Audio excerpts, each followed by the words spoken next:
మేమైతే మా ఇంటికాడ నుంచి అయితే మా ఫ్రెండ్ని అయితే ఒక ఫంక్షన్ జరుగుతుంది. ఆ ఫంక్షన్ కాడ అయితే వదిలేసి వచ్చేదానికైతే వెళ్తున్నాం. ఇక్కడైతే చాలా చీకటి ఉంది. తిన్ను వాళ్ళ మమ్మీ వాళ్ళందరూ అయితే ఫంక్షన్ కాడ అయితే ఉన్నారు.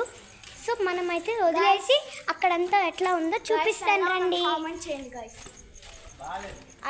అందంగా ఉంటే రాక్షసి అని పెట్టండి, కామెంట్ చేయండి. చూడండి ఫంక్షన్కి అయితే వచ్చేసాం.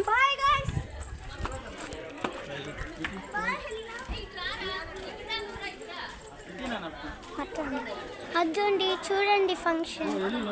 Bye bye.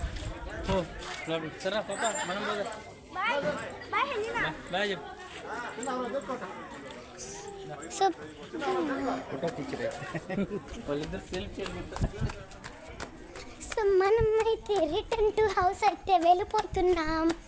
తనైతే వదిలేసాం. అక్కడైతే దాన్ని లైటింగ్ పడుతుంది కదా, ఆ ప్లేస్లో అయితే ఫంక్షన్ జరుగుతుంది. అక్కడైతే తను వదిలేసాము. మీకు బాయ్ చెప్పింది కానీ ఫోటో అయితే తన మీద పడలేదు. So bye bye, please subscribe.